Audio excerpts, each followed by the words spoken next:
Ele parou a gravação anterior. Aí, a gente não perder aqui. Então, pronto, queridos. Desculpem aí o transtorno. Tava fora da minha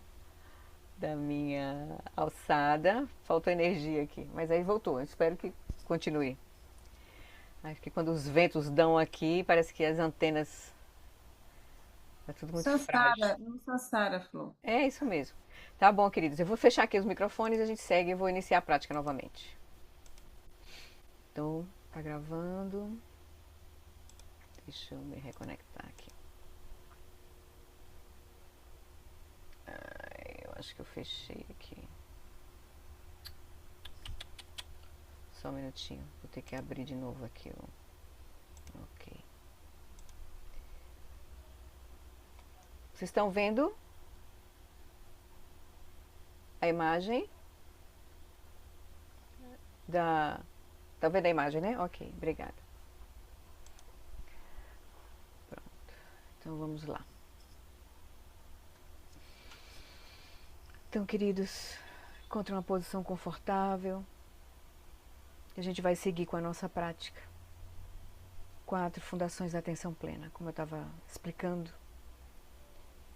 Por meio dessa prática da união de shamatha e vipassana, shamatha, que é o descansar na consciência, na quietude da consciência, e vipassana, que é analisar a nossa experiência por meio de perguntas, uma investigação onde a gente vai, que apontam para a gente permanecer na experiência direta. A gente pode aí começar então a erradicar as causas do sofrimento.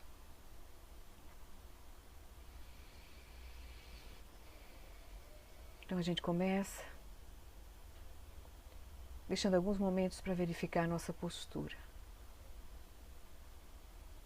Deixa a coluna alinhada, mais relaxada. Solta as tensões do corpo. Deixa a respiração fluir naturalmente.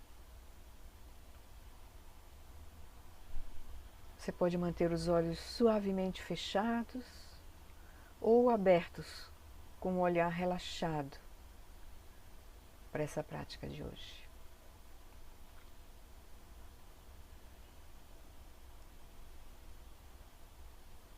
A gente já definiu a nossa motivação quando a gente iniciou as preces. Mas a gente pode fazer esse reforço agora que a gente parou, tomou a decisão de praticar.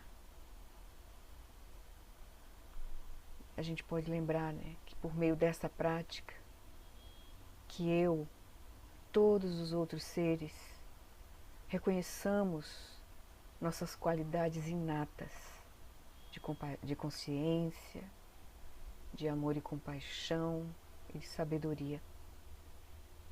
Essa é a nossa base, a nossa essência. É com essa motivação que a gente está aqui agora praticando. Então faça uma pausa para deixar sua mente se abrir e relaxar. Simplesmente descanse por alguns momentos em consciência aberta e sem esforço, no momento presente.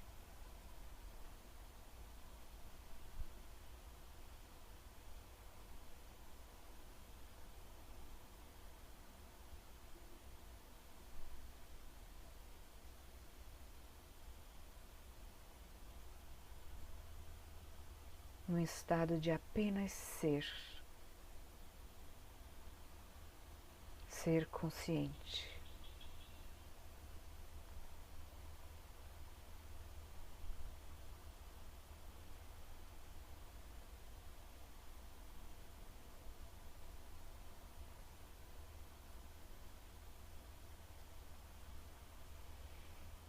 E a gente então vai começar a nossa prática. Enquanto a gente descansa em consciência aberta, traga sua atenção para o seu corpo. Simplesmente observe quaisquer sensações que estejam presentes agora. Você não precisa tentar mudar nada, mas simplesmente Observe o que está acontecendo em seu corpo.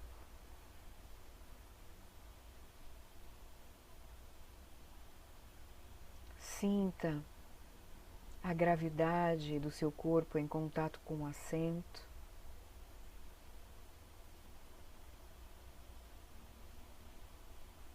Observe a sensação de suas roupas tocando o seu corpo.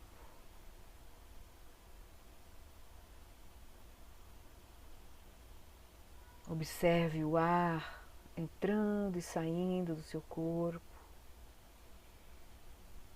nas narinas.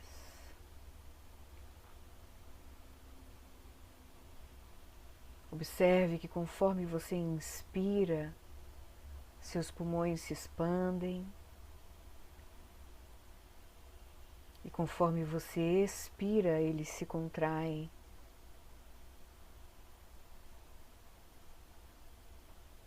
Reserve uns instantes apenas para observar a sua respiração.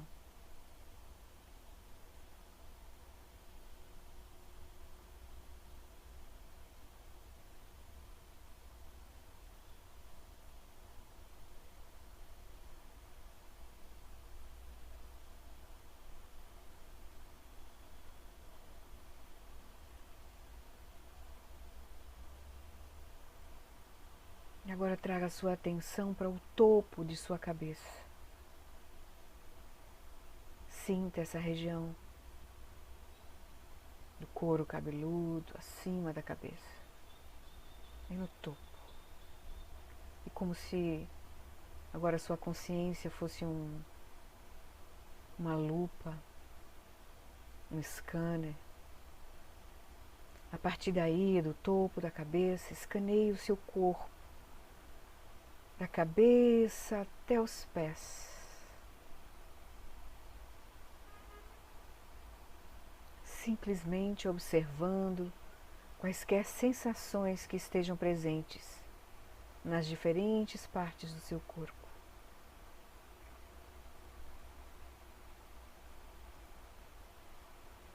Deixa a consciência iluminando todo o corpo, descendo do topo da cabeça, rosto, ombros, abdômen, tronco, quadril, pernas, pés.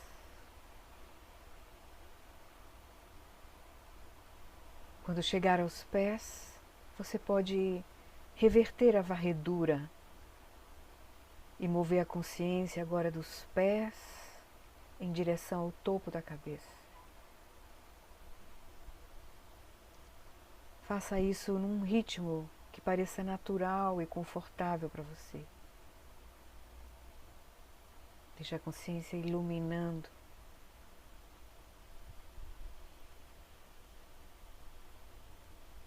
todo o teu corpo. Agora dos pés, subindo em direção ao topo da cabeça.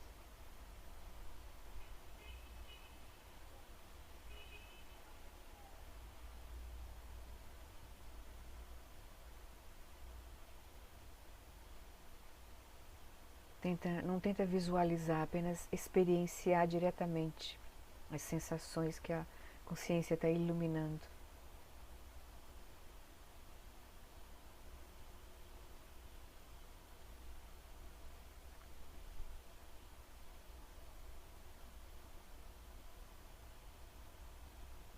Agora, tendo escaneado o seu corpo, experimente o seu corpo agora como um todo, sem dar nenhum zoom em nenhuma parte específica do corpo.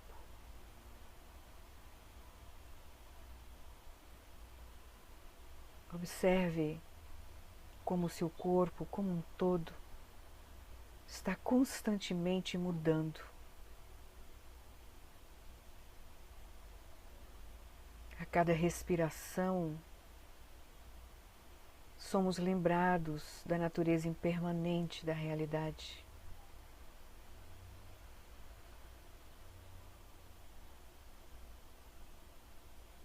respiração é viva. Nosso corpo é vivo.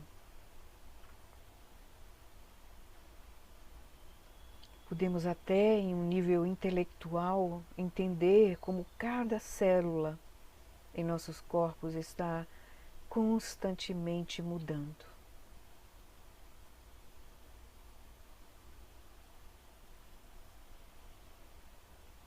E pergunte a si mesmo: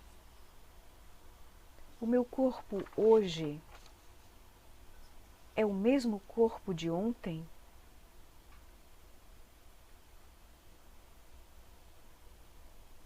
Ou então, meu corpo agora é o mesmo de um minuto atrás?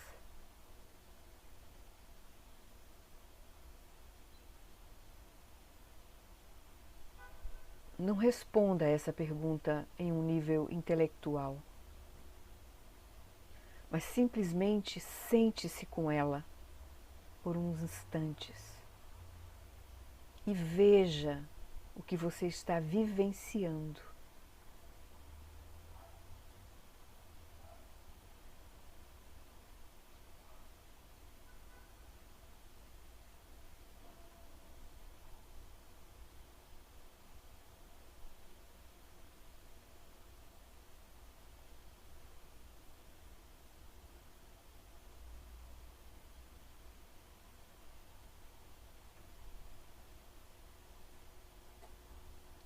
Agora a gente solta essa reflexão, essa análise do corpo e descansa novamente em consciência aberta.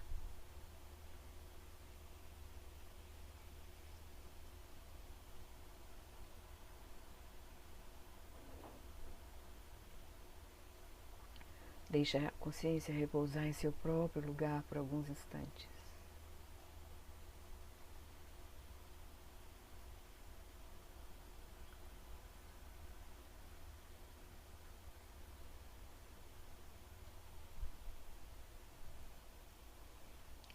Agora, traga sua consciência de volta para o seu corpo e observe agora quaisquer sentimentos que estejam presentes.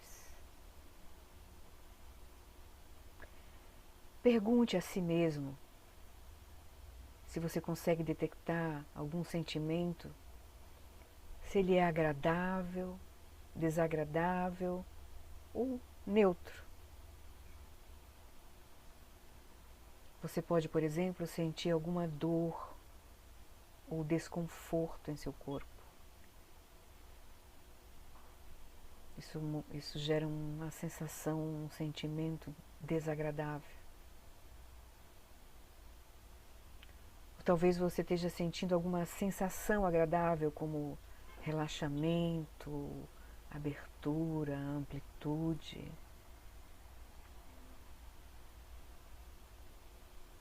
Ou pode ser que você não esteja sentindo nenhum sentimento forte, o que chamamos de sentimento neutro. Apenas explore o que está acontecendo em seu corpo agora.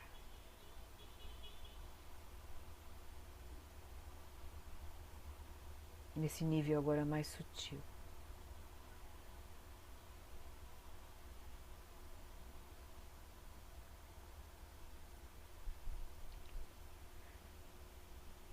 Traga a sua atenção para o topo de sua cabeça e faça uma varredura corporal, movendo a consciência, a luz da consciência, da cabeça até os pés. E depois dos pés até a cabeça.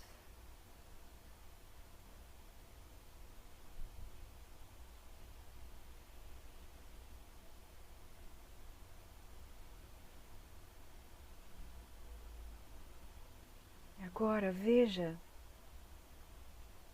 se você tem alguma região no qual você sente alguma sensação agradável ou desagradável. E deixe que sua consciência dirija a atenção para essa região, amplie essa área.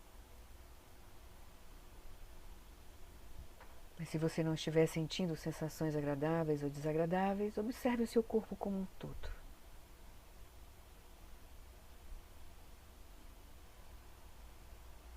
Veja se consegue reconhecer como a sensação está mudando. Por exemplo, se você está sentindo dor ou desconforto, ela permanece em algum lugar ou está se movendo? Você sente essa dor ou desconforto como sendo constante? Ou talvez esteja pulsando ou mudando de intensidade de momento a momento?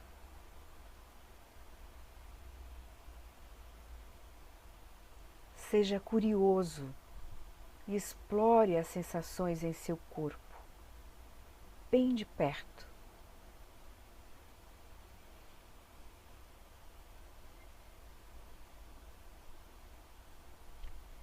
Mas envolva-se na análise desses sentimentos em um nível experiencial e não tente responder as perguntas em um nível intelectual. Apenas vivencie diretamente.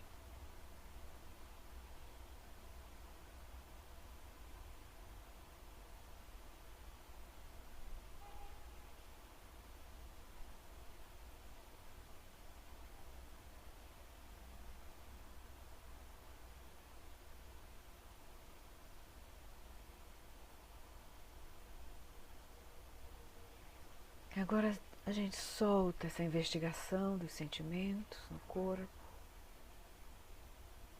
e descansa novamente em consciência aberta.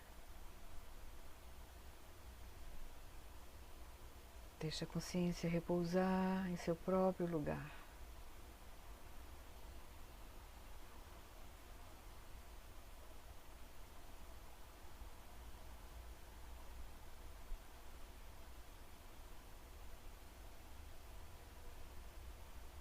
Agora, enquanto você descansa em consciência aberta,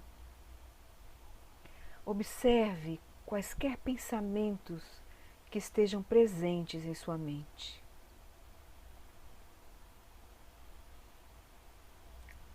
Não há necessidade de tentar bloquear os pensamentos de surgirem, nem você precisa se envolver com eles ou se perder em sua história. Simplesmente deixe os pensamentos virem e irem como quiserem. Deixe-os vir, deixe-os permanecer e deixe-os ir, enquanto você permanece em consciência, observando esse movimento.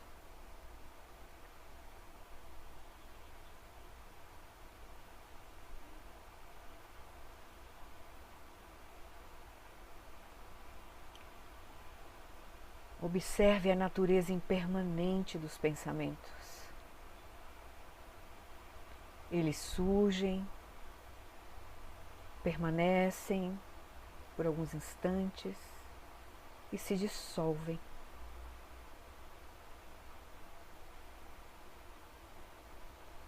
Pergunte a si mesmo: de onde vem esse pensamento?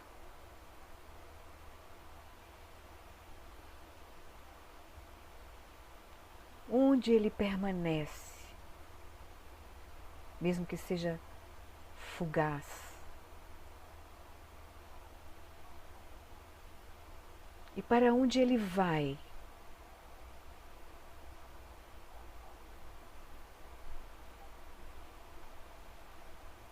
Quando você tiver mais tempo, você pode gastar um pouco de tempo em cada uma dessas perguntas. E novamente, envolva-se e explore essa reflexão em um nível experiencial, sem tentar responder a essas perguntas com sua mente cognitiva.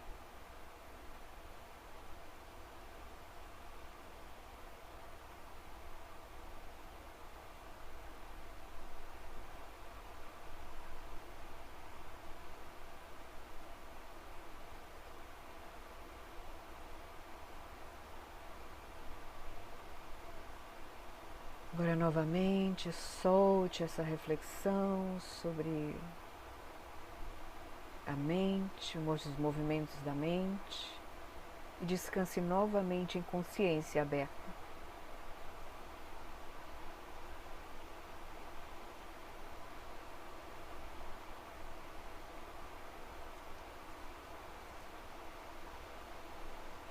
E agora, dê um passo para trás e observe o que está acontecendo em seu corpo e em sua mente.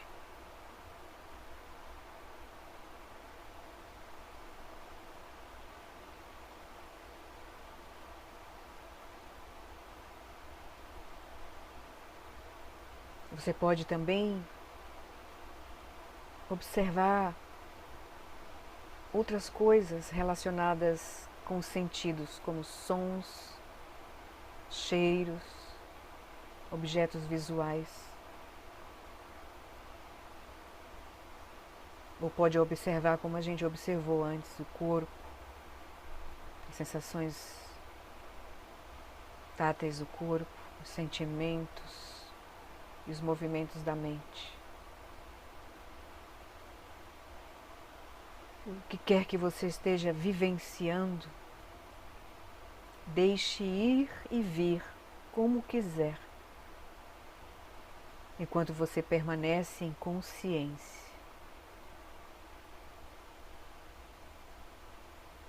Essa consciência ampla que observa toda essa gama de fenômenos: corpo, mente, todos os fenômenos ligados aos sentidos físicos.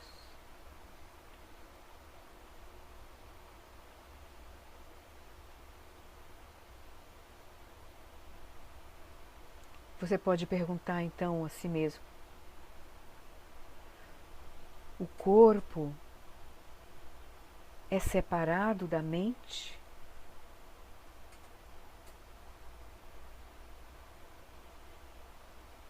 A mente é separada do corpo?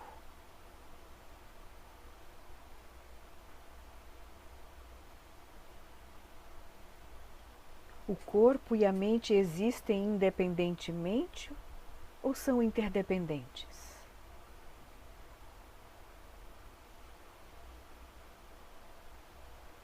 Explore essas perguntas experiencialmente.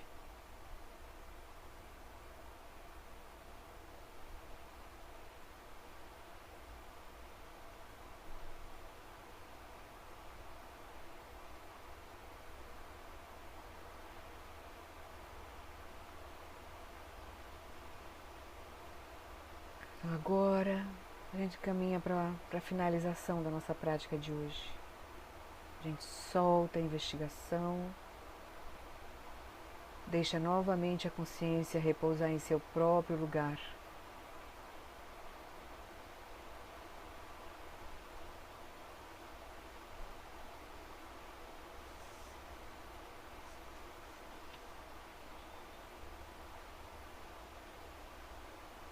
E a gente pode concluir a sessão com uma aspiração, imaginando a gente compartilhar os benefícios dessa prática com todos os seres. E a gente dedica a nossa própria meditação ao despertar nosso e de todos os seres.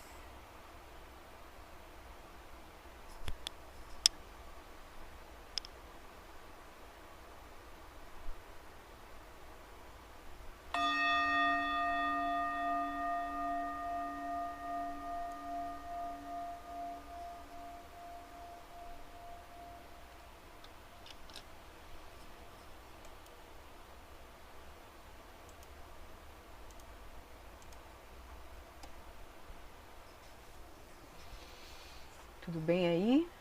Tá liberado os microfones e aqui tá uma chuva. Caiu agora uma chuva torrencial aqui. Flori, Oi, querida. quando você fala a consciência voltar para o seu próprio lugar, Que lugar que é esse? Aqui dentro, aqui. Então, seu próprio lugar é essa própria experiência, né? Abertura, né? Essa Dessa abertura. abertura, exatamente. A gente tem essa palavra lugar pode nos fazer essa coisa, né? Querer encontrar alguma coisa especial, né? Mas reconhecendo a si mesmo é melhor nesse sentido, assim, né? Essa abertura luminosa, viva, essa presença viva que reconhece, que conhece todo esse essas experiências, todo esse fenômeno, todos esses fenômenos que a gente chama interno e externo, né? Então essa é uma prática que é um convite bem interessante. Essa é uma prática que o Buda ensinou em vida, né? Foi a prática que ele explorou assim, está no Satipatthana Sutta, né? As 4 aplicações da atenção plena. Isso aqui é uma abertura, assim, uma prática bem sucinta, né? Mas o Buda vai detalhe, e a partir dessa prática ele apresenta o caminho da liberação completa, né? De você olhar de forma profunda corpo. É a mesma coisa como aquela instrução Barrier, né? Observar o corpo como corpo, os sentimentos como sentimentos, a mente como a mente, os fenômenos como fenômenos. Então, aí é um caminho pra gente, assim, né? A gente talvez possa ter, não sei qual é a experiência de vocês, assim, né? A gente tem uma mente muito acelerada, a gente tem uma vida muito acelerada. E parece que as práticas, essas práticas que nos convidam a olhar de forma profunda, parar, a gente precisa parar, chamata, aquietar, para olhar. Então essas práticas que nos convidam realmente a unir chamata e vipassana, pode parecer muito contra, assim, contra a nossa modo habitual de operar. Né? Porque a gente está sempre querendo fazer alguma coisa, né? O Mingyur Rinpoche aqui no começo ele diz, né? Você nessa prática você se abre para você sem necessidade de fazer nada, né? Apenas ser. E aí investigar, né? Olhar diretamente, né? Olhar de perto, né? Como o Alan coloca lá naquele livro, né? Olhando de perto, né?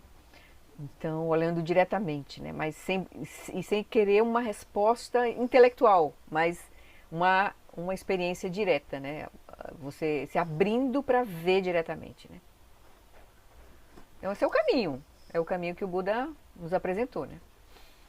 O caminho mais profundo, né? Mais libertador, né? Mas também sem a gente passar por esse caminho, a gente não vai passar não vai atingir, não vai conseguir a liberação, né? A gente pode conseguir uma abertura da nossa mente, uma melhor compreensão dos fenômenos, mas a liberação sem a gente passar por olhar diretamente para a nossa consciência, ver a nossa experiência, a gente não vai conseguir, né? Até a gente superar a dualidade, né? Nesse processo, que seria aí a iluminação mesmo, assim, né? Porque agora a gente é um praticante dentro de uma determinada experiência, né? Ainda tem uma dualidade aí. Tem o praticante e a prática, o caminho, né? Então, oi, Roberto, diz aí. Vamos lá. Tentando ter a experiência do pensamento, não só pensar sobre ele, é interessante, pelo menos para mim, né? Eu tenho a nítida impressão que o pensamento não é uma coisa. É como se fosse um fluxo, alguma coisa. Porque eu não, ao contrário da aparência visual, estou vendo aqui os quadradinhos, é uma coisa, né? Os sentidos trazem. Agora, o pensamento, ele porque eu estou pensando, eu não sei nem como eu consigo pensar, sabe? Aquela coisa que flui naturalmente e tem um encadeamento. Aí eu já pensando sobre o pensamento, eu estou imerso em linguagem, não tenho a menor dúvida disso. Se eu não soubesse linguagem nenhuma, como é que eu operaria o pensamento? Eu também já não sei, né? Tempo que eu quero.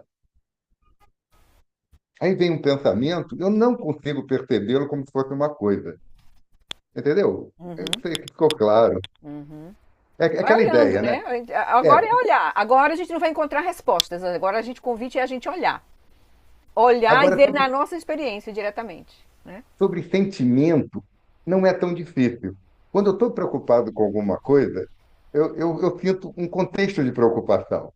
Quando a preocupação some, em virtude de qualquer motivo, o contexto muda. E é mais fácil, entendeu? Talvez é porque eu tenho, talvez o meu pensamento seja um pouco hipertrofiado, eu gosto de pensar, né? Então essa coisa fica. Mas assim, quando é emoção, dá para sentir um pouco no corpo. Quando a gente não dá. Quando você fica um pouco irritado, você não sente um pouco já? Assim, de que. As mais grosseiras são mais fáceis da gente perceber. É, Mais claro. As grosseiras. mais Tem sutis níveis são mais mais sutis. complicadas. Movimento de Mais energia mais sutil. complicadas. É. Algumas que às vezes você não gostaria de ter. Às vezes tem alguma coisa que você não gosta. Imagina alguém que você não gosta, que você até faz metabase e tal. Aí acontece uma coisa desagradável, daquilo que você não gosta, a primeira coisa que você pode sentir é um pouquinho de alegria. Aí você fala, pô, como é que eu posso ter alegria disso, entendeu? A gente também não, eu pelo menos, não consigo controlar as emoções a ponto de eu falar, olha, eu gostaria de ter, entendeu o que eu estou falando? Mais ou menos. Aqui nesse sentido de que, é porque uma coisa é você chegar assim, eu quero que todos os seres se beneficiem. Eu estou sendo sincero, mas às Mas vezes a energia. Olha, eu não sou um cara agressivo, tá? Eu não sou alguma coisa assim, não é a média, né? Mas, às vezes, você tem certas coisas que não passa pela parte consciente aqui, que é a ponta do iceberg. É como se fosse uma energia em que a tá primeira coisa que você configurada fala já. Tá, é como um sonho, tá entendeu? configurada. No sonho, de vez em quando, você pode ter alguma coisa. Roberto, o caminho que os mestres estão nos trazendo, que os contemplativos trilharam, que os Budas realizaram, é de que é possível olhar, iluminar esses padrões conscientes, inconscientes, subconscientes e se liberar disso. Agora, pra gente é difícil, óbvio. Olha, às vezes eu Mas o acho mais inimigo caminho do bom, é. hein? Mas o Eu já caminho estava vai ser a gente satisfeito olhar. É. se eu conseguisse, entendeu? Explorar um pouco mais dentro de mim a Laviginana. Uhum. Porque as minhas memórias, eu uso esse pressuposto, tá? Não está no cérebro. Mas em Alá Viginana, onde tem as formações mentais, tem memórias dessa e de outras vidas. É, Ainda na dualidade. mas eu acho Porque que tem para a uma gente coisa. acessar a Laia Viginana, a gente precisa acessar essa, essa capacidade de olhar essa dimensão mais grosseira nossa, que é o corpo, que são as Isso. sensações, esses É. sentimentos, porque os sentimentos têm a ver com a Laia Viginana, tem a ver com os Sim, padrões, com as marcas sim. kármicas. É. Pois Se você é, não consegue, a exatamente. gente tem que exatamente, a gente tem que vai indo para a gente realmente liberar esse processo. Mas não um processo assim, como o Lama Santa diz, você não vai de frente para isso. Você vai de costas. Assim. Querer ir de frente não vai, não vai. É de costas. Ou seja, é Inclusive porque sem você. esforço, é soltando o processo. Não é querendo ir controlar e resolver e fazer, não é de frente, é de costas. Né? Nesse Porque sentido. você não vai objetivar a live de É, Nana. A live de exatamente, Nana. exatamente. Então é de Não costa. estou falando nem de rig, porque ainda o buraco é mais embaixo. Mas a leve virginana, ela também já está por trás. Ela já está, ela que faz com que os meus Sim, mas, condicionamentos. pois é, mas para chegar à live de Nanda, você chega de costa, não vai ser. Sim, sim, Vai ser sim. a Mas, prática, por mas exemplo, mesmo. a prática É, do aquietando a mente é amém. toda nos conduzindo a chegar em a live de Nanda. Sim, Qual é o sim. ensinamento? É soltar, repousar na experiência da mente, na natureza da mente. Esse é o nosso desafio, porque a gente quer fazer. Então, esse é o ponto, é o desafio. Então, o É, caminho vai ser a gente olhar com. Aí a gente vai precisar dos ensinamentos, dos guias, das práticas preliminares, do passo a passo, de usar a nossa própria inteligência, a nossa reflexão, a nossa mente cognitiva para nos abrir as perspectivas, para a gente poder confiar e soltar, para ver diretamente. Então, esse é um processo. Esse é um processo. é bem interessante. Valeu. É. Oi, Ana, o Paulo.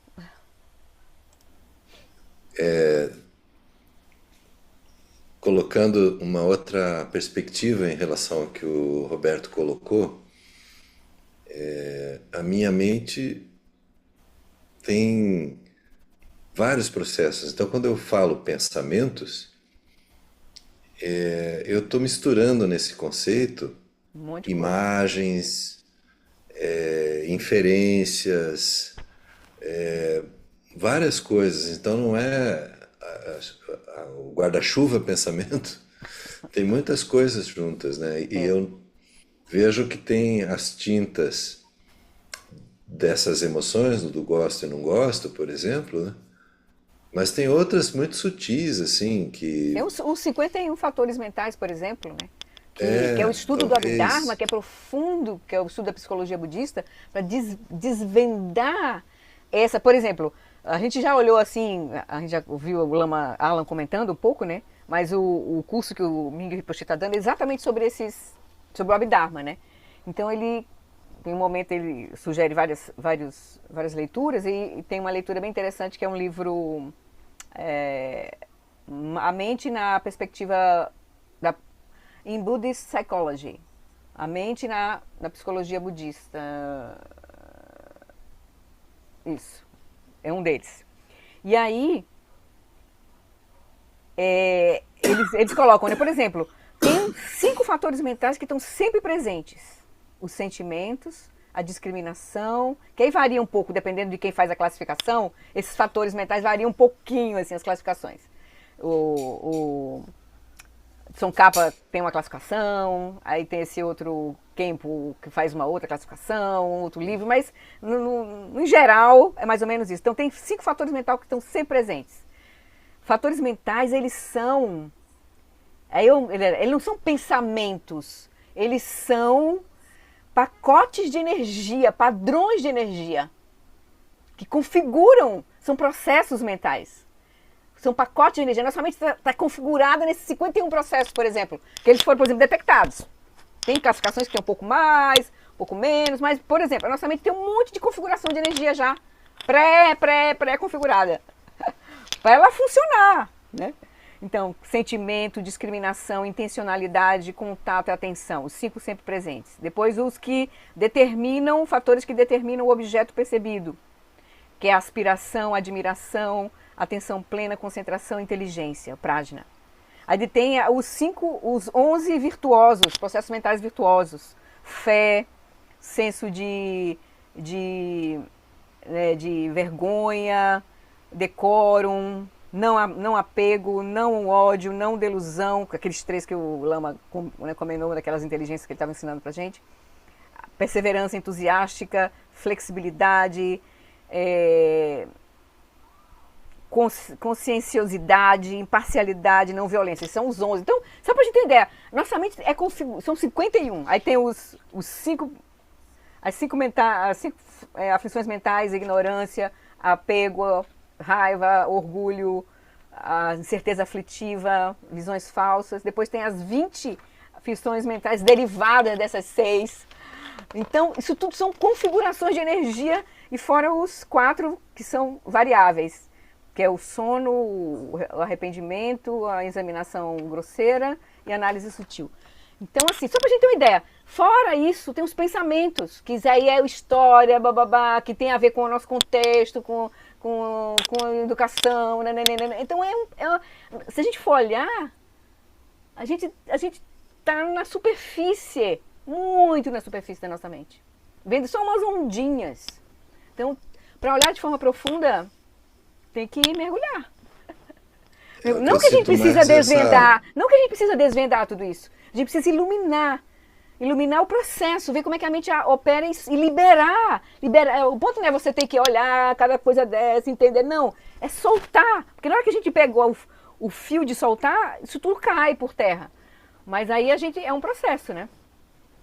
Oi, Paulo, desculpa.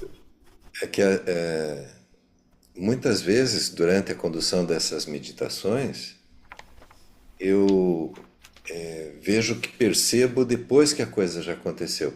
Eu estava pensando na tal coisa, mas aquilo já se foi. A gente Então, precisa de essa shamatha. Por isso estabilidade. que o Lama diz, shamatha é fundamental para a gente ter um mínimo de estabilidade para praticar Vipassana. Para ter os insights, de fato, sustentar os insights. E ser cada vez mais profundo, né? Então, assim, realmente a gente cultivar quietude, calma. Não que a gente precise fazer um retiro, tudo bem, o ideal seria atingir chá, mas como o próprio Lama Alan diz, né, nos tempos atuais, quase ninguém faz isso. Os mestres estão nos ajudando, o próprio Miguel Rinpoche, né, enfatiza, não, vamos fazer esse processo agora, né, no cotidiano, na vida, então vamos, mas você precisa realmente investir tempo na prática. Diariamente, ter uma prática diária, ter um olhar, não só a prática formal, mas aí uma atitude de continuar praticando durante quando você levanta durante o dia, fechar o dia com... É um processo, né? A gente veio dessa vida de anos, outras vidas da mente completamente solta, perdida e reforçando os padrões de dualidade, Então, assim, a gente tem que ter paciência, né? Como vamos colocando agora aqui o próprio Shagdu, né? Nesse trechinho que a gente vai terminar agora, ele vai enfatizar isso, né? A gente requer muita paciência para a gente desenrolar esse novelo que a gente vem enrolando há muito tempo, né? Certo? Obrigado. Obrigada também, Roberta. É isso mesmo. É como o Alan Wallace fala, é tornar a mente um pouco mais operacional. Isso. Ele até tem já falou mais de uma vez de que Galileu conseguiu olhar o universo porque tinha um telescópio. Isso. Se você não tem a sua mente um pouco mais operacional para entrar, para olhar para dentro, você vai continuar responsivo, como você já está acostumado. E a gente vai precisar, pela aparência. as duas práticas principais é essa. Na verdade, o caminho está lá, resumido em 3 pontos, né? Ética, concentração, então as práticas de shamatha, e sabedoria, as práticas de insight. Então cuidado com as nossas ações, aí investir nas práticas de concentração, de atenção e de insight. Então esse é o caminho, o resumo do caminho da ópera é esse, né? Mas a gente precisa trilhar esse caminho, ouvir os ensinamentos e praticar, né? Vamos lá então, seguir interessante. Oi. Que a gente pode praticar também fora da meditação formal. Sim, a meditação formal é parte do processo. Importantíssima. Importantíssima. Não vamos achar que a gente não precisa da prática formal, que a gente está se enganando. A gente precisa da prática formal para, a partir dela, poder praticar no cotidiano, senão a gente não vai conseguir. Então, se a gente deveria atingir shamatha, mas se é uma coisa que está fora, a gente, no mínimo, tem que ter uma prática formal, diária, né? Então, se a gente não tem essa disposição, é difícil, muito difícil, a gente está só se enganando. Tudo bem, vai ampliar ali, vai ampliar a mente, pode ser um pouco mais de confiança, ou menos perturbação, mas você não vai... Tudo bem, é que é possível, então paciência, né? Mas realmente... No fundo, eu estou convencido que é ser menos arrastado pelas aparências. Ótimo. A gente vai até onde a gente quer. A gente vai até onde, como o Shagdu fala, até onde a nossa motivação nos leva. A gente não tem como ir mais além disso. Não tem como. Em algum momento motivação também ser menos arrastado também nas aparências do sonho, né? Pronto. Aí seria legal. Uhum. Isso também seria uma boa preparação para a morte. Mas aí é outro assunto. Com certeza. Valeu. Tudo isso faz parte. Na verdade, nós vamos praticar nos 6 bardos, né? O bardo da meditação, o bardo da vida, o bardo do sonho, o bardo da morte, pós-morte, porque na verdade a consciência continua, né? Então, a gente deveria aproveitar todas essas oportunidades, né? Então, com certeza. Então, vamos seguir lá o nosso Shagdu para a gente concluir agora com as palavras dele. A gente está vendo, deixa eu compartilhar aqui, share. A gente está vendo aqui, né? Nós estamos no capítulo sobre o trabalho com a raiva e a aversão. Deixa eu tirar o sumário aqui. Então a gente viu essa primeira etapa, onde ele nos convidou a usar também a nossa inteligência para investigar as consequências da raiva, ver a natureza da raiva, como ele disse logo no começo. A raiva é o pior inimigo. Ele fala assim logo no começo do capítulo. Disse que não há mal que não se compare à raiva. Por sua própria natureza, a raiva é destrutiva, é um inimigo. A raiva é uma das mais potentes forças negativas. Então, o convite é a gente primeiro olhar, a gente começa olhando, né, as consequências da gente agir assim.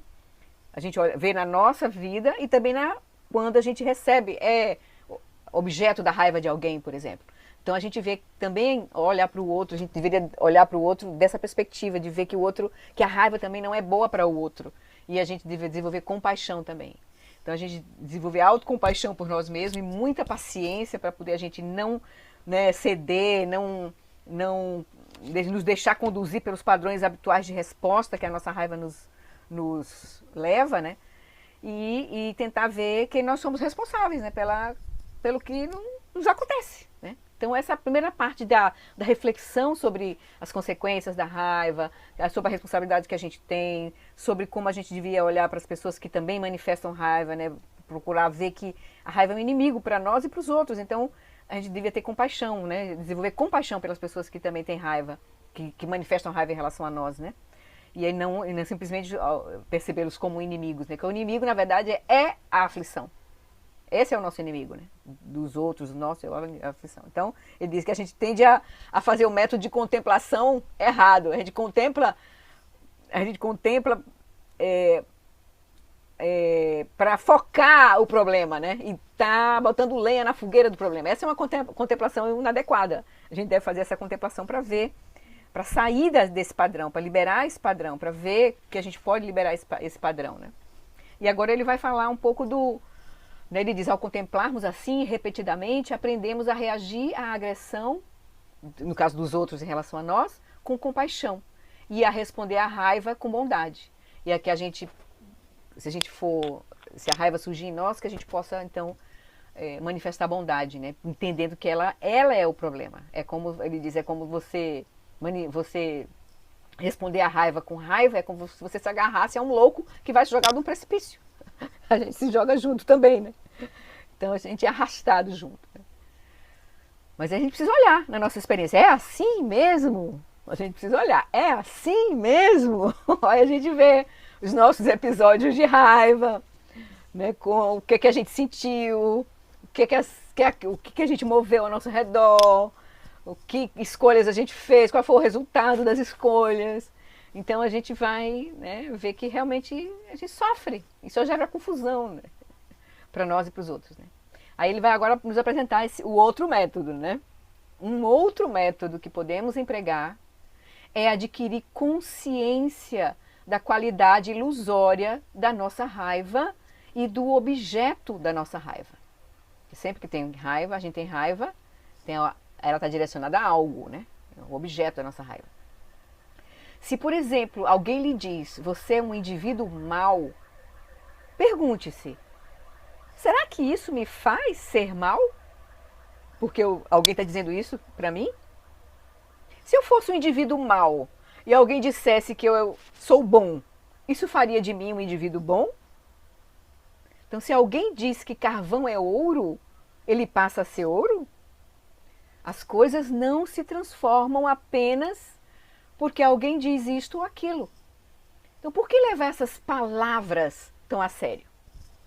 Então, a primeira coisa que ele está nos convidando é a olhar, né, a nossa experiência de raiva. Ela deve ter vindo provavelmente por alguma coisa que a gente ouviu. Por que levar essas palavras tão a sério? Né? Então, sente-se em frente de um espelho. Aí é uma sugestão que ele faz de prática. Sente-se em frente a um espelho. Olhe para a sua imagem no espelho e insulte-a. Você é feio, você é feia, você é mau. E em seguida, então, aí veja o que acontece, né? Você se insulta ali. Agora você faz o contrário. Você se elogia. Você é bonito, você é bonita, você é bom. Independentemente do que você diga, a imagem permanece simplesmente o que ela é.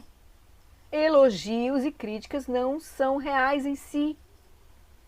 Como um eco, uma sombra, um mero reflexo, não tem poder algum de nos ajudar ou prejudicar.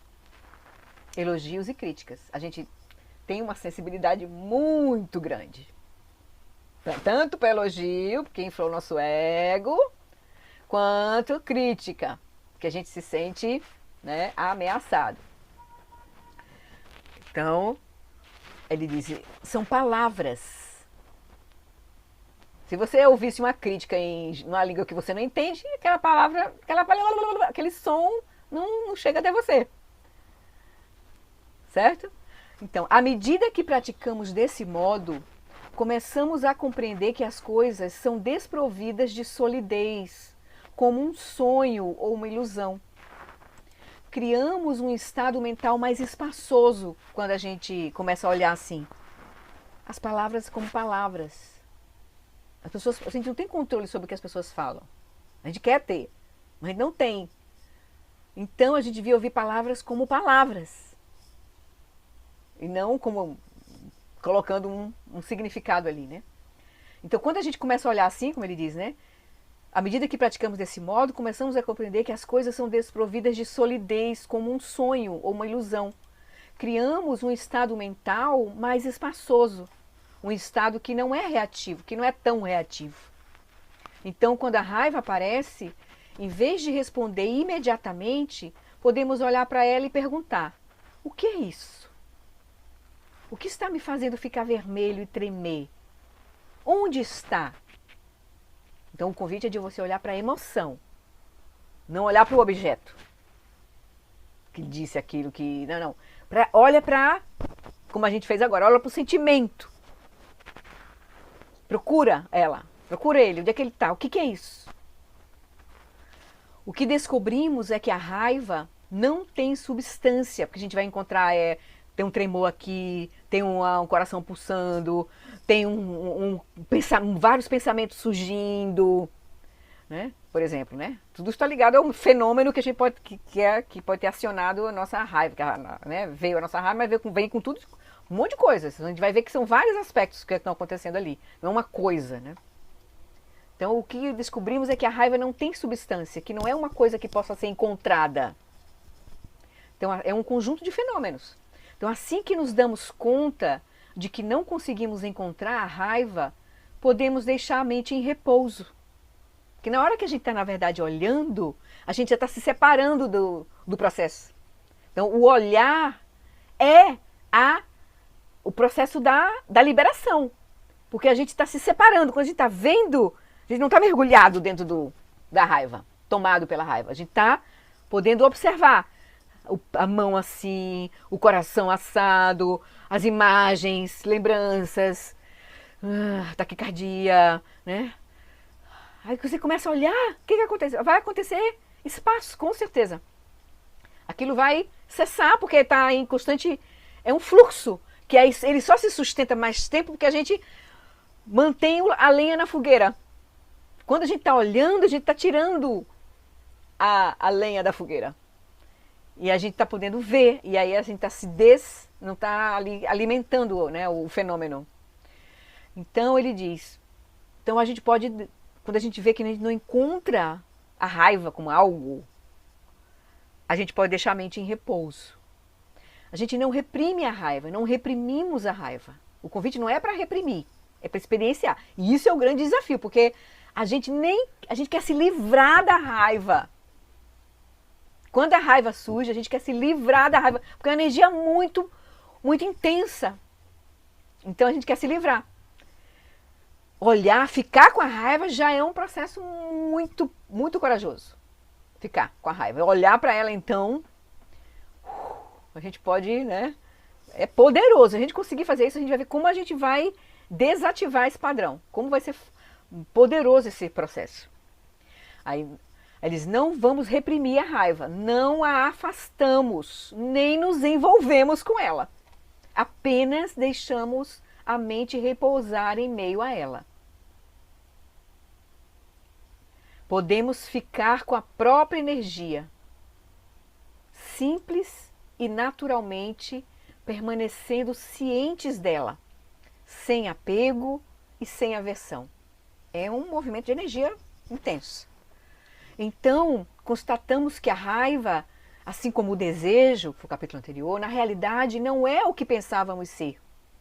Começamos a ver a sua natureza e a compreender a sua essência, que é a sabedoria semelhante ao espelho, no caso da raiva. Quando a gente começa a realmente iluminar esse processo, a gente vai desbloquear esse padrão de energia que estava configurado pelo autocentramento, e esse olhar é desmanchar, é soltar o autocentramento, que aí essa mesma energia se transforma na energia da sabedoria. É a mesma energia, não é outra coisa, é um movimento de energia. Só que como ela está configurada a partir do autocentramento, ela é tóxica, como o Lama explica, né, Lama, naquele texto que a gente compartilhou, uns 3 encontros atrás. Ele explicava, né, como é que os venenos se transformam na sabedoria, né?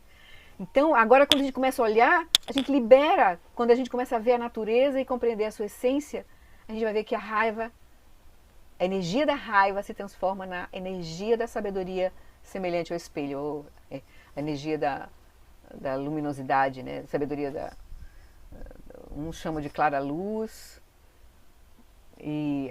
ou a sabedoria do espelho, que é mais conhecida, né? Ou a sabedoria da luminosidade.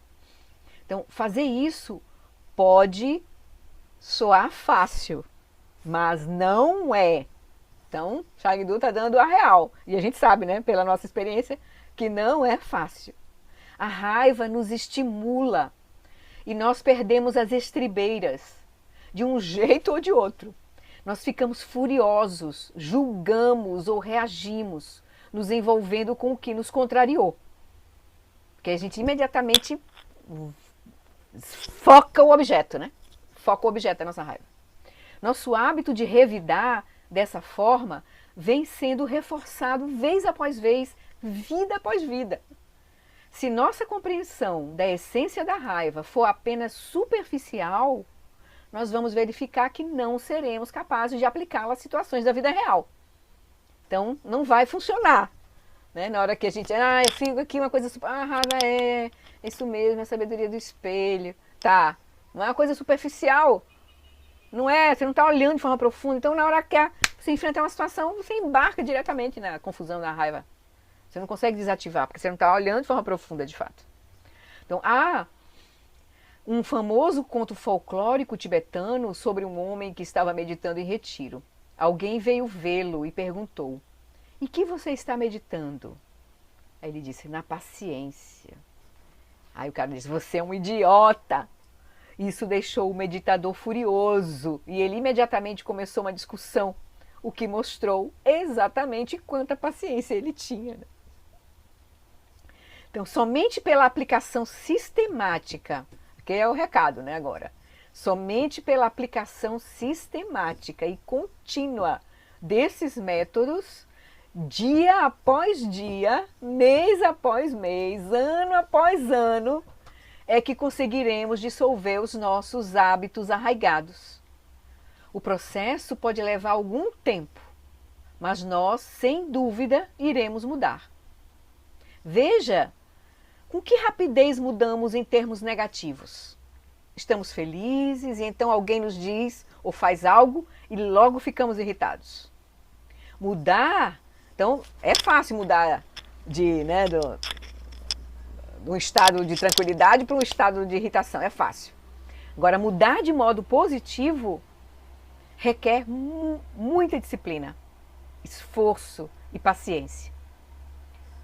Se a gente, o começo vai ser assim, a gente vai gerar um esforço, porque a gente está sob o domínio do autocentramento, da nossa energia de hábito, da resposta automática, e se a gente não receber os ensinamentos, não começar a mudar a perspectiva, não começar a olhar de forma profunda, a analisar as consequências e ver o caminho de transformação genuíno, que é esse de olhar diretamente, então, né, ele disse, mudar de modo positivo requer disciplina, esforço e paciência. A palavra para meditação em tibetano, Gon, né, vem da mesma raiz que o verbo familiarizar-se ou aclimatar-se. Então é um processo de aproximação, é um processo. Utilizando vários métodos, nós nos familiarizamos com outros modos de ser possíveis.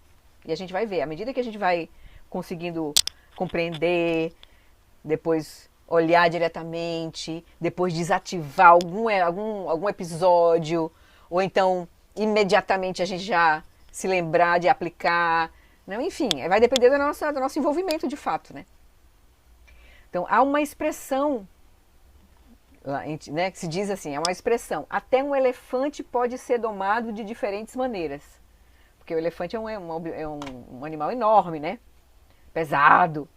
Então, quando ferrões e ganchos são empregados com habilidade, esse animal enorme e potente pode ser conduzido com bastante delicadeza. Inclusive, a imagem do elefante é usada para o treinamento da mente, né? Lembra que a mente é como um elefante domado lá que está sendo puxado por um macaco, né? Que é a nossa agitação. E aí o mongezinho vai lá devagarzinho fazendo todos os processos para até liberar toda a confusão do elefante. E o elefante agora, a mente se torna dócil, né? Nas práticas de Shamatha, para depois a gente ter a clareza, a lucidez, né, de Vipassana. Então ele diz, até um elefante, se empregado, né, os métodos com habilidade, esse animal enorme e potente pode ser conduzido com bastante delicadeza. Então disse que quando os elefantes são enfeitados para ocasiões festivas, tornam-se dóceis, caminhando como se pisassem ovos. Ou, se estão no meio de uma multidão, os elefantes deixam-se facilmente controlar, os domados, né? Então, portanto, uma coisa que é grande e pesada pode, com os meios adequados, vir a ser manipulada satisfatoriamente. Do mesmo modo, a mente, esse macaco louco, né? O Mingyur Rinpoche chama de... esqueci, a mente do macaco, né? Saltitante o tempo inteiro. Muitas vezes insubmissa e tempestuosa, pode ser pacificada com meios hábeis. Certo? A diferença entre o modo de uma pessoa mundana, aqui que eu queria lembrar de vocês que ele falou um pouco, né? A diferença entre o modo de uma pessoa mundana encarar a vida e de um praticante espiritual encarar está em que a pessoa mundana, né, ela sempre olha para os fenômenos como se olhasse através de uma janela, julgando a experiência externa, sem olhar para dentro. Ao passo que o praticante espiritual, usa a experiência como um espelho para repetidamente examinar propriamente em minucioso detalhe, para determinar onde se encontram os pontos fortes e os fracos, como cultivar os primeiros, né, os pontos fortes e como eliminar os pontos fracos. Então, legal, aqui a gente vê essa imagem, né? Quem não está realmente num caminho de prática genuíno, ou a pessoa comum, ela vai ver os fenômenos como se ela olhasse através de uma janela, julgando a experiência externa, como se acontecesse fora dela. Já um praticante espiritual vai olhar os fenômenos como um espelho que reflete a nossa própria mente. E aí a gente vai investigar e ver o que é favorável, o que não é favorável, para a gente cultivar o que é favorável, o que não é favorável. E assim vai ser o processo de cultivo da nossa mente, né? De liberação, até a liberação completa da confusão, quando a gente eliminar a ignorância e a delusão, né? Então não precisamos de uma vidente para nos dizer qual será a nossa experiência no futuro. Precisamos apenas olhar para a nossa própria mente. Se temos um bom coração e a intenção de ajudar os outros, encontraremos felicidade continuamente. Se, ao contrário, a mente estiver preenchida por pensamentos autocentrados e mundanos, ou com raiva e intenções maldosas em relação aos outros, encontraremos apenas experiências difíceis. Então, a nossa mente, como anda a nossa mente, a nossa motivação, é o indicativo de como a gente vai experimentar os fenômenos, né? Se examinarmos a nossa mente vez após vez, continuamente aplicando antídotos para os venenos que surgem, lentamente veremos mudanças. Então a gente começa com esse método mais preliminar, olhando a nossa mente, aplicando antídotos, até que a gente possa começar a ver as mudanças, possa gerar confiança, para a gente poder depois sentar e olhar e liberar a nossa mente, realmente, da confusão. Apenas nós mesmos podemos realmente saber o que está acontecendo em nossa mente. É fácil mentir para os outros. Podemos fingir, que um saco de couro grosso está cheio, que fica meio armado assim, né? Mas basta alguém sentar sobre ele para saber que está de fato vazio, né? Que de fato está vazio, né? Para saber se ele está de fato cheio, né? No caso não vai estar vazio. Se eu sentar em cima ele afunda, né? Então, de igual modo, podemos nos sentar por horas na postura de meditação.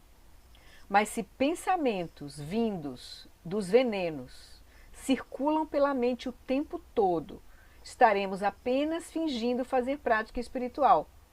Em lugar disso, podemos ser honestos com nós mesmos, assumindo a responsabilidade pelo que vemos em nossa própria mente e aplicando o corretivo apropriado para mudar, em vez de julgar os outros. Aqui nós temos vários níveis de prática, né? A prática quando a gente vê a confusão e ainda não tem, a gente não está ainda ancorado na meditação do Mahamudra, de olhar a essência. Então a gente, primeira coisa, aplica antídoto, para a gente não estar cultivando aquele padrão. Mas quando a gente começa a ter mais confiança e a gente começa a olhar de forma profunda, a gente aí nem precisa mais aplicar antídoto, porque a gente vai estar liberando a confusão na base. Quando a gente consegue ver a natureza, a essência realmente da nossa experiência, né? Que é só um movimento de energia que ele só cresce, só cria confusão porque ele está sendo sustentado pelo autocentramento. Quando a gente solta, tá repousando nesse espaço aberto, livre, essa presença luminosa, que é compassiva, que é amorosa, a gente então, essas garras se dissolvem. Então, a gente não vai estar mais sustentando esses padrões, né? Então, isso é um processo de amadurecimento da nossa prática, né? Então, ele vai dizer, em lugar disso, podemos ser honestos com nós mesmos, assumindo a responsabilidade pelo que vemos em nossa própria mente e aplicando o corretivo apropriado para mudar, em vez de julgar os outros. Primeira coisa, a gente para de apontar para fora como se os problemas estivessem fora. Então, a gente tem que olhar que a raiz está na nossa mente. E aí a gente começa aplicando antídotos, até a gente poder liberar completamente toda essa confusão, né? E agora a gente segue aqui para as perguntinhas, acho que são 4 perguntinhas, são pequenas, e a gente conclui. Vamos seguir para a gente terminar o capítulo? Porque eu vou estar viajando essas próximas 2 semanas e eu não sei bem o que vai acontecer. Minha intenção é a gente pelo menos manter a terça-feira, se eu conseguir lá ter as condições para a gente se encontrar. Mas se não, mas eu aviso. Terça de manhã eu aviso, sabe? Nas 2 próximas terças. Então vamos lá, seguir, só para a gente terminar aqui esse capítulo. Aí ele diz assim, a primeira pergunta foi, com licença, agora. É errado eu sentir raiva daqueles que são responsáveis pelas guerras que matam tantas pessoas? Aí Shagdu respondeu, um assassino é tão digno da nossa compaixão quanto a sua vítima. Isso é difícil para a gente, né, olhar assim aí, mas é o convite, né? A morte da vítima quita um débito kármico. Aquela pessoa morreu daquele jeito porque provavelmente ela tinha um débito kármico ali. Então, aquele débito kármico se encerra para aquela pessoa, né? Por outro lado, o assassino, aquele que né, matou aquela pessoa, está plantando as sementes para um sofrimento em enorme escala no futuro. Muito maior do que o de sua vítima, principalmente quando são guerras, né, que matam centenas, milhares de pessoas. Então, e o assassino nem sequer se dá conta disso. Então, com certeza, tanto a vítima quanto o assassino merecem a nossa compaixão. É mais difícil a gente sentir a compaixão pelos que perpetuam, mas a gente vai entendendo essa perspectiva de que quando a gente se deixa operar, né, a nossa mente sendo guiada pelas aflições, a gente está em grande sofrimento. Então, dessa perspectiva, a gente não tem outra coisa para sentir em relação aos assassinos, né, os que perpetram esse sofrimento. É não ser compaixão, né? Não quer dizer que a gente vá concordar e nem não fazer nada, mas a gente deveria fazer o movimento a partir da compaixão e não a partir da raiva, né? É essa a perspectiva, né? Ele segue aqui. Uma das maiores preocupações atualmente é alcançar a paz mundial, um fim pelo qual muitos grupos e pessoas batalham, uma atividade de intenções inteiramente nobres.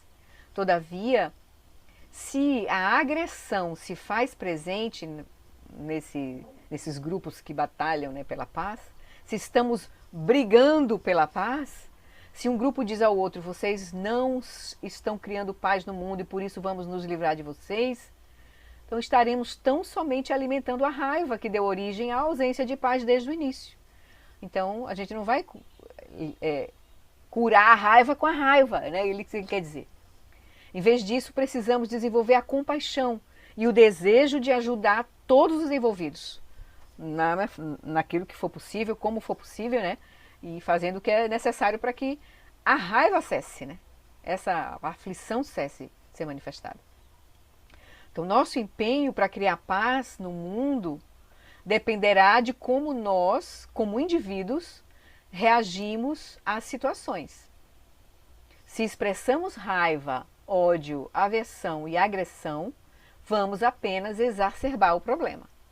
Portanto, é importante não só cultivarmos ideais nobres, mas também honrar esses ideais e os incorporar em todos os aspectos da nossa vida, ou seja, na nossa própria ação, né?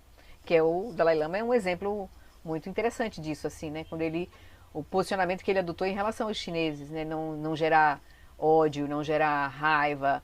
Não quer dizer que ele não se contraponha, mas ele não demoniza os chineses, né? Ele não demoniza. Do fundo do seu coração, tanto que tem muitos praticantes chineses que estão se aproximando do budismo, assim, né? E tudo, né? Mas assim, você vai fazer as ações necessárias para conter a negatividade do outro, mas não vai demonizar o outro, né? É essa a perspectiva aqui que ele está colocando. Então, qual é a diferença entre raiva e ira?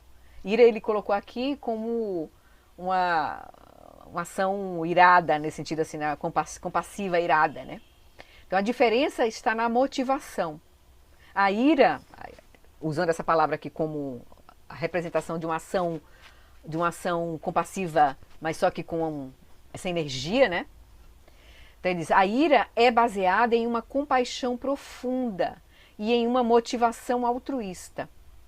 Podemos agir energicamente e isso pode parecer ser raiva, mas a intenção não é prejudicar ou punir, apenas beneficiar. Por exemplo, protegendo alguém dos efeitos de suas ações. Você pode, por exemplo, isso é um pai, uma mãe faz muito, né? Abruptamente segura o filho ou né, dá uma palmada para evitar que o menino puxe uma toalha que tem uma chaleira quente ali, né? Se a pessoa tira bruscamente o outro, nesse sentido assim. Então pode ser uma aparência de uma ação violenta, mas ali era uma ação completamente compassiva. Essas ações só podem ser feitas realmente por seres com um coração muito puro para fazer isso, né? Então a raiva, por outro lado, ela é motivada por apego egoísta, aquilo que queremos, por aversão, pelo que não queremos, ou ainda por desejo de punir ou prejudicar alguém. Então ele fez essa diferença aqui da ira, mais ou menos uma ação irada, né? Mais compassiva, né? Compassiva irada, o Lama até gosta de colocar isso, né? Ação compassiva irada, né? Da raiva, né? Tem a diferença. Pode parecer, a energia aparentemente, externamente, pode ser parecer uma ação raivosa, mas internamente a motivação é que define a ação, né? Compassiva, né? É a motivação. Você está fazendo aquele ato para ajudar, para proteger o outro, e não para atingir o outro. Aí outra pergunta. À medida que eu continue fazendo a prática espiritual, minha raiva vai simplesmente desaparecer? Aí ele diz, no início, você sente tanta raiva quanto antes, mas estará menos inclinado a agir baseado nela. À medida que pratica mais, você irá experimentá-la com menor frequência. Finalmente, depois de ter avançado muito no caminho espiritual, sua raiva vai surgir como a sabedoria que é semelhante ao espelho. A energia, no caso, vai surgir como, por exemplo, essa compassiva irada. Você vai ter capacidade de fazer uma ação claramente, porque tem uma clareza, tem uma clareza naquela ação ali, né? E a sabedoria, a base da sabedoria é compaixão e amor, né? Não tem outra base, né? É trazer benefício, né? Não é prejudicar. Então, é assim, no começo é igual, depois vai diminuindo a frequência e até que a gente vai liberando, até liberar completamente, né? Então, como lidar com a raiva no momento em que ela surge forte e que estamos tentando não reagir? Se você sente, aí ele diz, ele dá um conselho bem interessante assim, né? Que vai direto ao ponto de você reconhecer que a raiva é um veneno, mesmo, né? Você realmente se convencer disso. Aí vai lá para o capítulo Paciência, capítulo 6 do Shantideva, estudar, porque o Shantideva todo é para a gente ver a raiva como um inimigo, como o nosso problema, como o inimigo a ser destruído, né? Aí ele vai dizer, se você... Então, como lidar com a raiva? Então, no momento que ela surge forte, estamos tentando não reagir. Aí ele, se você sente forte desejo por um pedaço de bolo que parece delicioso, mas você fica, antes de comer, você fica sabendo que ele está recheado com veneno, seu desejo desaparece naquele momento, é óbvio, né? Você foi dito, tem veneno nesse bolo. Você pode estar salivando, você não vai comer, você não é louco. Né? Então, da mesma maneira, quando você verdadeiramente entende que a raiva é venenosa, seu desejo de agir de acordo com ela desaparecerá. Que interessante isso. Então, que a gente possa olhar assim, né? Ver nas nossas pequenas ações assim, se a gente consegue ver essa condição danosa da raiva na nossa experiência. O que ela nos traz? Sinceramente, olhar para a nossa experiência e ver sinceramente o que ela nos traz. E a gente pode ver também a partir dos outros, né? Da experiência dos outros. Mas o mais potente é quando a gente vê na nossa experiência.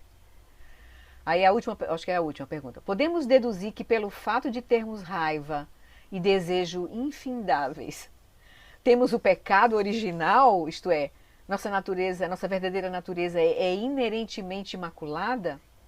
Aí o Shagdu responde, absolutamente não.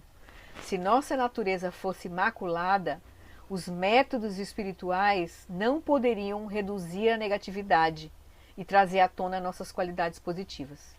Porque nossa natureza é perfeita, podemos usar os métodos para remover os obscurecimentos superficiais que ocultam essa pureza primordial.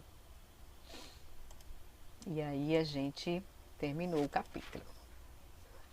É isso, né? Ó, o convite principal é a gente realmente se convencer, na nossa experiência, que a gente agir com raiva não é bom para nós. Não é bom para o nosso corpo. Os médicos já dizem aí, né? É bom ler, a gente lê as pesquisas o efeito do nosso corpo, né? Do estresse, da raiva, da irritação. Tô falando isso para mim mesmo também. E a gente precisa olhar, ver como a gente olharia um bolo que você gosta mais, assim, tipo de chocolate, que você saiba que tem veneno ali. Você não comeria. Então, esse é o convite um pouco, né? Eu tinha separado aqui um trechinho de um vídeo de 3 minutos do Pachok Rinpoche. Vocês querem ver? Ele dá um conselho. Na verdade, eu vou traduzir, tem legenda traduzida automaticamente. É 3 minutinhos só. Mas ele dá um conselho tão, tão interessante, assim, muito do coração dele. Ele é muito verdadeiro, ele. E a pergunta que ele vai responder é como lidar com o julgamento, com o orgulho, com o julgamento. Porque todas essas aflições vêm a partir de um julgamento que a gente está fazendo, né? Seja do que a gente quer, seja do que a gente não quer, né? Tem sempre um julgamento. Claro que, principalmente o orgulho, né? Como lidar com o orgulho, com o julgamento, né? A base de toda a confusão está no autocentramento, né? Que é um certo orgulho, o nosso orgulho. Então eu acho interessante a gente dar uma olhadinha nesse vídeo do Pachok Rinpoche. Deixa eu pegar aqui. Tá aqui, tá. Eu vou tentar... A tradução automática tem um errinho, assim, eu vou tentar na hora parar, porque a gente dá uma olhadinha e corrige, porque ela não entende o que ele fala direito. Ele faz um... Deixa eu pegar aqui. Share sound. Ok. Pachok Rinpoche, ele é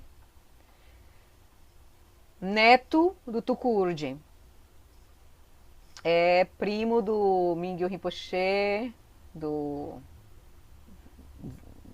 desses Rinpoche todos, né? Do Sokni, esse aqui é o Sokni, esse aqui é o Patchok, é primo do sobrinho, né? Do Sokni Rinpoche, do Choknima e do Mingyur Rinpoche. Aí eu vou colocar aqui, tá? Deixa eu ver se talvez seja melhor botar. Eu vou expandir, porque é melhor para ver aqui a legenda. Que é meio rápida assim, a legenda. Vamos lá. A pergunta é: trabalhando com orgulho e com o julgamento. How can we work with pride and judgment? First, need to notice. Always start with notice. Means you see. Aqui ele botou aviso, né? Ele diz: a primeira coisa, vou voltar aqui. Como podemos trabalhar com orgulho e julgamento? A primeira coisa eu preciso perceber, notar. Always start with notice.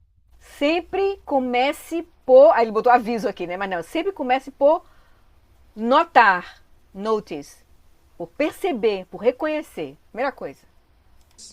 Means you see. Then after Ou seja, você vê. Você vê. Então depois disso, that, then you work compassion, you practice compassion, meditation. When you notice, then when you're practicing, automatically the practice actually interferes that. When you not notice, you keep practicing, it's not going to interfere that. quando você não nota, você pode continuar tentando praticar, mas aquela prática não vai interferir. O perceber, o notar é o ponto. É o que vai, é a chave da prática, né? You understand? It's like you have a fire spot here, fire spot here. And Ele diz assim, ele vai fazer uma analogia com um bombeiro, que tem fogo ali, fogo acolá, fogo em vários lugares.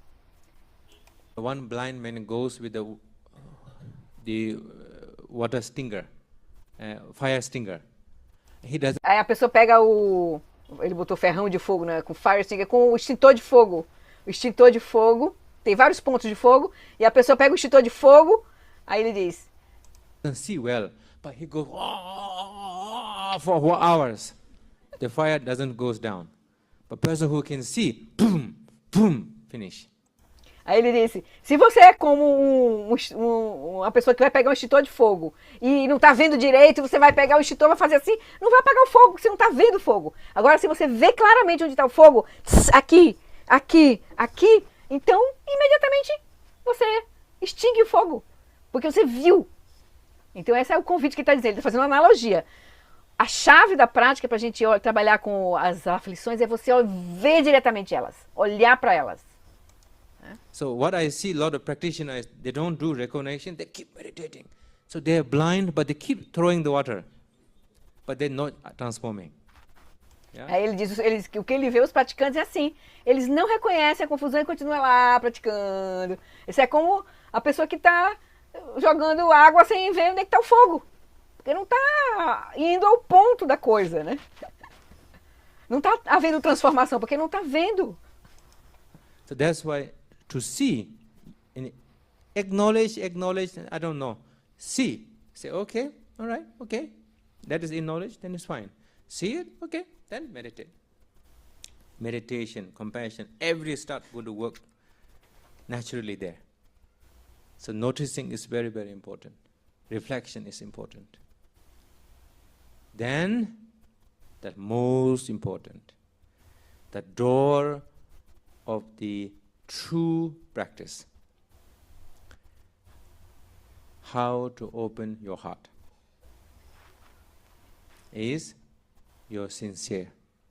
Agora ele diz que a coisa mais importante ainda, além de você reconhecer a confusão ali, né, reconhecer no caso o orgulho, ali o julgamento, aí ele disse, agora é você, como você realmente abrir o seu coração. E ele disse que o ponto é a sinceridade. A verdade, sinceridade. Aí ele vai dar um conselho. You understand? Don't worry. Nobody judging you, nobody looking at you, nobody. Aí ele disse, pratique, você vai praticar sem nenhuma preocupação. Você vai praticar sozinho no seu quarto. Ninguém vai ver você. Então, não se preocupe. Seja absolutamente sincero com você mesmo. Você está só, não está com ninguém ali. Não se preocupe que ninguém vai lhe julgar. É você com você mesmo, certo? Ninguém está te olhando, né? But nothing. You doing yourself sincerely from in your room, alone. Off the light, hold the pillow. Here. Pillow. Off the light. Take out your glass. Okay? Then you say, Aí ele diz, sente-se lá no seu lugar, quietinho, pegue um travesseiro, tire os óculos e com o coração muito sincero, você vai realmente querer abrir o seu coração, assim, realmente sentir a confusão em você, sentir a confusão dos outros e querer que os outros se livrem de fato do sofrimento. Ele diz, você precisa chegar ao ponto de querer chorar. E aí o travesseiro já está ali para ajudar, ele diz. Que é você já bota, chora, deixa vir o choro mesmo. Que você bota o travesseiro aqui para ninguém nem lhe ouvir que está chorando. Mas para você chorar. Ó. all sentient being free from suffering, cause all sentient being be happy, cause of happiness. Practice 10 and 15 minutes. Then slowly tear drops.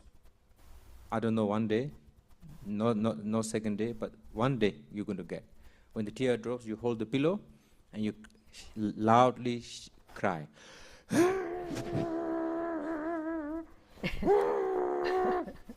Okay? Because you're proud, and I was very proud, I don't like to cry. So why cry like this? Why? I tell you. You don't need to use this because it become red. And you can put your mouth on the pillow, nobody hear. And whatever you tears, the pillow sucks. I done it. Não, o travesseiro acolhe as árvores, né? Porque ele botou uma droga. Não, o travesseiro vai conter suas lágrimas. Não precisa nem se preocupar em enxugar. E o travesseiro também abafa o seu choro, se você realmente for um choro profundo, né? Mas chore, se entregue, né? Works perfectly, you should do it.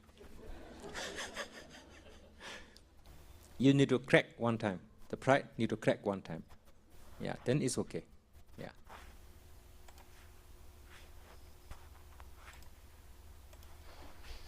Pronto, conselho do Pato Choque Rinpoche. Ser muito sincero, assim, né? Vocês estão. Tá fechado, tá aberto o microfone. Então tá, queridos. É isso. Foi o recadinho para hoje. A gente termina aí com o Shagdu, né? Nos convidando a realmente olhar de forma profunda.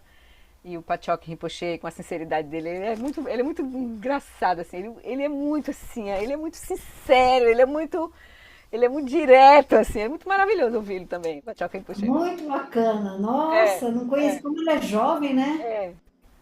Ele é muito interessante. Lori, põe pra gente assistir de novo. Você compartilha com a gente? Compartilho lá no grupo e aí você tem que acionar a legenda automática, porque só tem a legenda em inglês, certo? Tá bom. Mas tá meio ruimzinha a legenda automática, mas pelo menos você já vira aqui com mais ou menos minha tradução aqui. Tá bom, queridos. Vamos fazer a dedicação então? E aí, ó, nas 2 próximas terças, eu vou estar em Brasília, na casa da minha filha, com meu neto. Então pode ser que eu não consiga ambiente para a gente conduzir as próximas 2. Mas a minha intenção é a gente seguir nas 2 terças-feiras. Mas não vai ter nem a prática do Nondro na quarta e nem na sexta, de manhã. Certo? De manhã não dá. Mas como é de noite, pode ser que eu consiga lá na terça-feira, as 2 terças. Aí a gente segue, tá bom? Se não der, eu aviso no grupo. Também se der, eu aviso, com certeza. Tá bom? Então tá. Então se cuidem aí, boa prática. E eu vou... Nessa sexta-feira agora, a gente vai fazer essa prática de novo, tá? Ainda tem essa sexta-feira que eu tô aqui. Eu viajo no sábado. Então tá. Deixa eu compartilhar aqui a prece.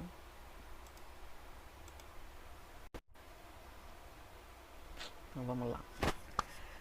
Então, por essa acumulação de méritos, possa eu obter a onisciência que tudo vê e possam todas as falhas ser superadas. Que das ondas revoltas e turbulentas, do nascimento, velhice, doença e morte deste oceano do Sansara, possa eu liberar os seres. Que eu seja generosa, que eu possa cultivar a integridade e o respeito, que eu possa ser paciente e ver claramente o sofrimento dos outros, que eu possa ser enérgica, firme e dedicada de todo o coração, que eu possa cultivar uma mente e um coração calmos e inclusivos para poder servir com compaixão a todos os seres, que eu possa nutrir a sabedoria e compartilhar com os outros o benefício de qualquer insight que eu possa obter. Então vamos ver essa prece para todos os nossos lamas. Que o professor Shakyamuni, o grande Vajradhara e aquele que sustenta os mistérios de todos os jinas, Padmasambhava, possam firmar os pés de lótus daqueles que sustentam os ensinamentos e fazem com que os feitos do Buda brilhem como o sol e a lua. Aquele que derrama uma grande chuva de amor sobre seres em terras distantes e sustenta-os com o néctar dos ensinamentos do Buda, aquele ilimitadamente afortunado, o grande ser conhecido como Alan Wallace, possa sua vida ser longa. Em Jambudvipa em geral e especialmente no Ocidente, você ilumina os ensinamentos dos jinas como a luz do sol. Ó Mestre, possam sua longevidade e seus feitos ser muito extensos, e possa você guiar todos os seres no caminho da liberação. Por essa virtude, possa eu rapidamente realizar o Lama de Udiana, o Dharmakaya, e possa eu conduzir todos os seres, sem exceção, a esse estado de realização. Gyuadi Nyududa, Organ Lama Drugyune, Droa Chikya Malupa, Dei Salagopa, Show. Então, queridos, boa noite. Obrigada pela companhia. Boa prática. Boa noite, Obrigado, obrigada, Flori. Florinha. Obrigado a Obrigada. Eu acho que eu todos. só vou Boa noite. postar, Obrigado, Flori. esse vídeo, tá? Porque o outro ficou pequenininho, eu vou postar só esse, porque tá mais completo. Beleza. Tá bom. Obrigada. E bota o vídeo do Pachoque, eu postei lá no grupo. Tchau, queridos. Tá. Tá. Beijo, boa noite. Tchau.